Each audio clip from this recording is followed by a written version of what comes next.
Director Nicholas Winding Refn has gone on record saying Only God Forgives is a movie based on emotions set in a higher reality. That it's a fairy tale.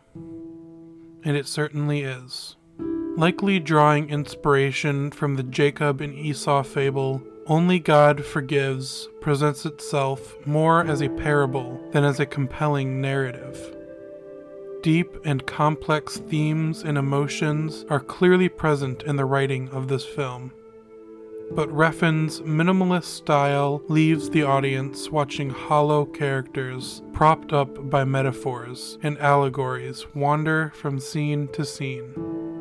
It leaves the question whether or not grandeur and richness mean much if they aren't propped up with character and narrative. With that question, there isn't much to speak of in terms of character when it comes to our protagonist, Julian, played by Ryan Gosling. Julian is a quiet man who seems to be involved in some less than pure activities, running a drug ring disguised as a Thai boxing club and hiring prostitutes to perform for him. Opposite Gosling is the film's antagonist, Lieutenant Chang, played by Vitaya Pencernarm. Refn has stated that this character is to be interpreted as God, the arbiter of justice. Thus, it is clear that Julian is to be the biblical symbol of Jacob, the one who wrestles with God. Both actors give presentable performances, but it's true, the script doesn't give them room to actually do much acting at all. Both are obelisks tethered to their allegories, being dragged from scene to scene. Refn begins this parable with Julian's brother committing the evil act of murdering and raping a 16-year-old prostitute. Chang brings the father of the girl to his murdered daughter and her killer. Chang scolds him, asking how he could put his daughter in this situation. He then leaves the father to do what he wants to Julian's brother. The father, of course, murders the man who did this to his daughter. In response to this choice, Chang interrogates the father further, scolding him for the fate he brought upon his daughter and for killing the man who did it. He spares the father's life, telling him not to make the same mistake with his other daughters. But as punishment, Chang cuts off the father's forearm.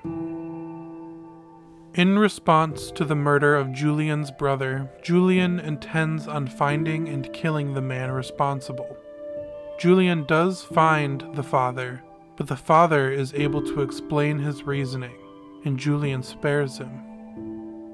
Now Julian must face his mother, played by Kristen Scott Thomas, who is hungry for vengeance.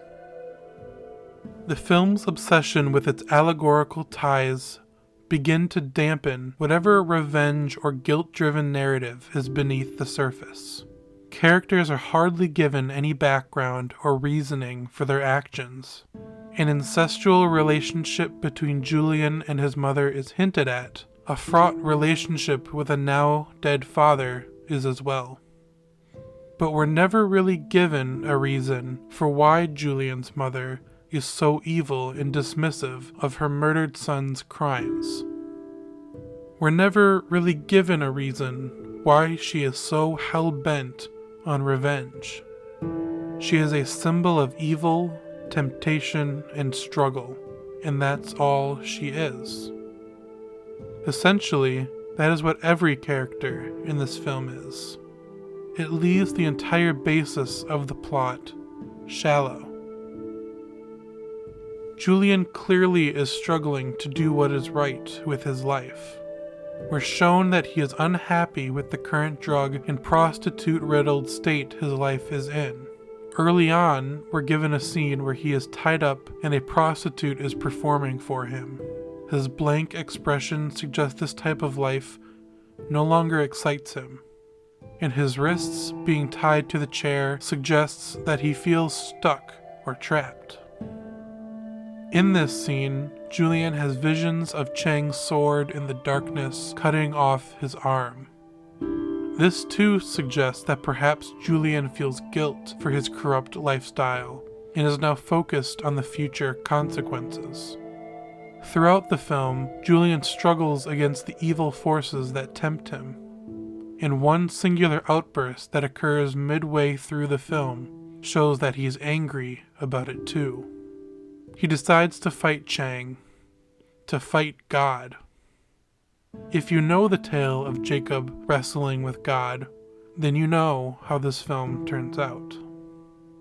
Though this biblical struggle of guilt, judgment, and consequence is rich in its allegorical ties and the complex thread it has through its characters and sequences, Only God Forgives fails to present its messages and themes in a tolerable way. The actual substance of the plot is so thin that the 90-minute runtime is only able to be filled up by the constant use of slow motion and lingering shot lengths. It was as if the actors were told to move as slow as possible at all times.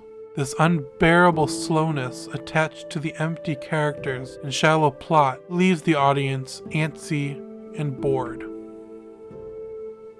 The film is so in love with itself that it forgets to be compelling, and instead thinks that just its existence is enough. Again, all the acting in this film is serviceable. Each actor does a good enough job for the amount they're given to work with. So although Gosling is technically great, as he usually is, his presence in this type of film actually seems to detract from the minimalist style that Refn is going for.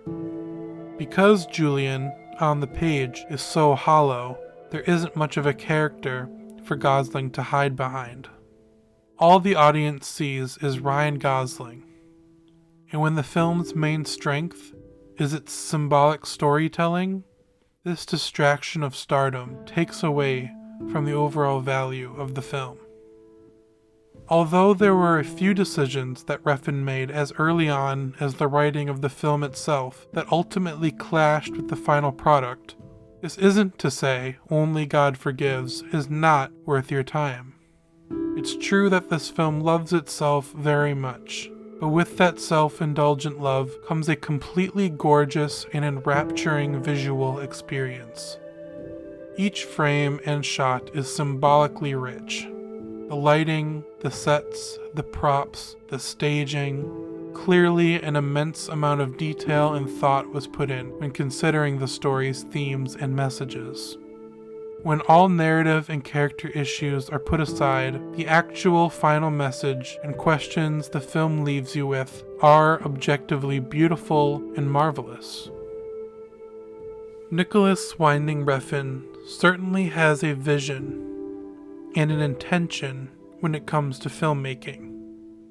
He has a masterful understanding of myth and theme, but when those things are unaccompanied by certain integral structures of film, it's hard to say if they hold the weight they're meant to.